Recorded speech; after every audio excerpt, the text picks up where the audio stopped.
আজ নিয়ে চলে এলাম মাত্র দুটো উপকরণ দিয়ে তেলাপিয়া মাছ রান্না করে দেখাবো, একদম পেঁয়াজ রসুন ছাড়া। তো এটা কিভাবে রান্না করছি বন্ধুরা দেখতে থাকো। আর এই রেসিপিটা খেতে দুর্দান্ত হয়, দারুণ স্বাদের হয়, বাড়ির সবাই পছন্দ করবে এরকম করে রান্না করলে। পরে স্টেপ বাই স্টেপ দেখতে থাকো আমি এটা কিভাবে বানালাম। Welcome back to my channel Purabi lifestyle. আমার রান্নাঘরে আমার সকল বন্ধুদের স্বাগত আর অফুরন্ত ভালোবাসা। বন্ধুরা, আজ আমি দুটো উপকরণ দিয়ে তেলাপিয়া মাছ রান্না করে দেখাবো। তো কিভাবে রান্না করছি তোমরা দেখতে থাকো। তো প্রথমে আমি এখানে দুটো উপকরণ হচ্ছে টমেটো আর তেলাপিয়া মাছ।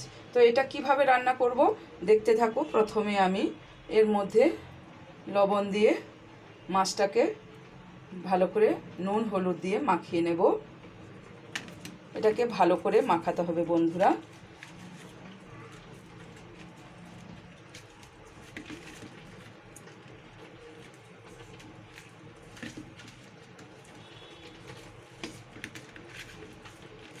তো আমি মাছটা মাখিয়ে নিয়েছি। তো মাছগুলোকে আমি সুন্দর করে নুন হলুদ মাখিয়ে নিয়েছি। এদিকে আমি কড়াই বসিয়ে দিয়েছি, কড়াইতে তেল দিয়ে দিলাম মাছটা ভাজার জন্য। আর তেলে আমি অল্প পরিমাণ একটু হলুদ দিলাম আর নুন দিলাম যাতে তেলটা না ফাটে। তো এবারে আমি পুরো কড়াইতে তেলটা মাখিয়ে নেব।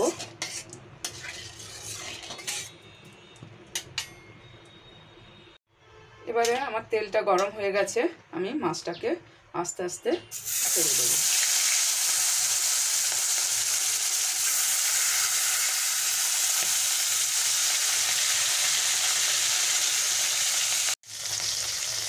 মাছের একটা পিঠ ভাজা হয়ে গেছে, আমি মাছটাকে উল্টে দিচ্ছি। এইভাবে আমি এক এক করে সব মাছগুলো ভেজে নেব। মাছটা আমার ভাজা হয়ে গেছে, মাছগুলোকে উঠিয়ে নেব।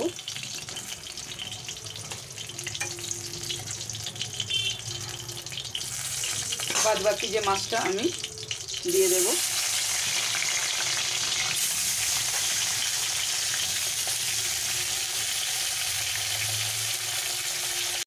আমার সব মাছগুলো ভাজা হয়ে গেছে।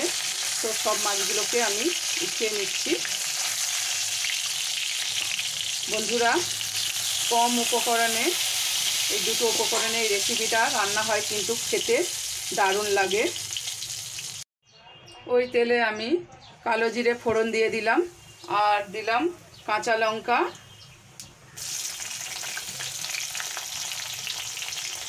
কাঁচা লঙ্কাটা বেশি করে দেব, দিয়ে আমি ফোড়নটাকে হালকা করে ভেজে নেব। এবারে আমি কেটে রাখা যে টমেটোটা দেখিয়েছিলাম বন্ধুরা, ওই টমেটোটা দিয়ে দিলাম। এবারে আমি এর মধ্যে পরিমাণ মতো লবণ দেব। লবণটা নুন ঝাল মিষ্টি যে যার স্বাদ অনুযায়ী দেবে।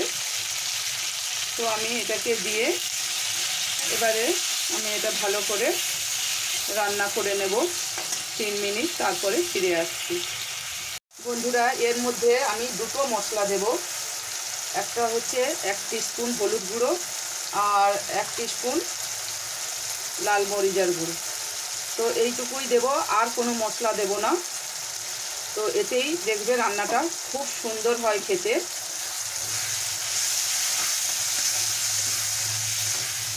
টমেটোটা আমার প্রায় সেদ্ধ হয়ে এসছে।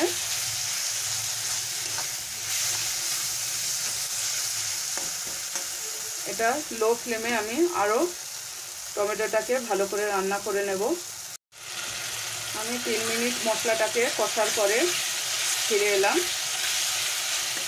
দেখো সুন্দর করে কষে নিয়েছি আর মশলার গা থেকে তেল ছেড়ে দিয়েছে। তো এর মতো অবস্থায় আমি এর মধ্যে পরিমাণ মতো জল দিয়ে দেব। বন্ধুরা, এই রেসিপিতে একটা কাঁচা লঙ্কা আর ধনেপাতা এই দুটো জিনিসের ফ্লেভারটা পাবে। আর এটা পেঁয়াজ রসুন ছাড়া একটা রেসিপি, এবারে আমি পরিমাণ মতো জল দিয়ে দিচ্ছি।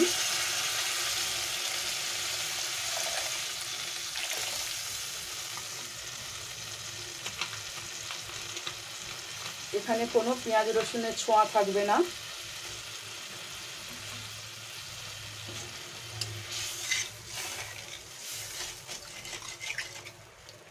ঝোলটা ফোটা পর্যন্ত অপেক্ষা করব। ঝোলটা আমার ফুটে গেছে, এবার আমি এক এক করে মাছগুলো ছেড়ে দেব।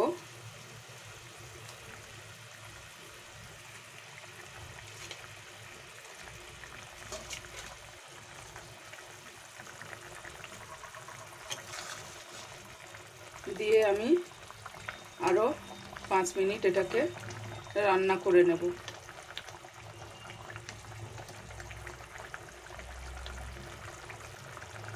তো বন্ধুরা, যেসব বন্ধুরা আমার ভিডিওটা প্রথম থেকে দেখা শুরু করেছো, বন্ধুরা একটা লাইক দিয়ে আমার ভিডিওটা দেখো, আর ভালো লাগলে আমার পরিবারে জয়েন করে যাও আমার ফ্যামিলি হয়ে।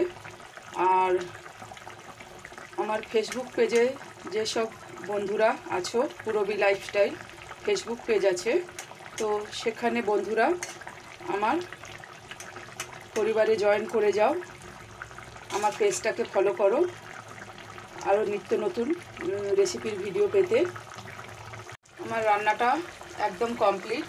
এবারে আমি মূল যে উপকরণটা ধনেপাতা আমি ওপর দিয়ে ছড়িয়ে দেব, আর একটা কাঁচা লঙ্কা দেব। তো আমার রান্নাটা সম্পূর্ণ কমপ্লিট। এবারে আমি এটা পরিবেশন করব।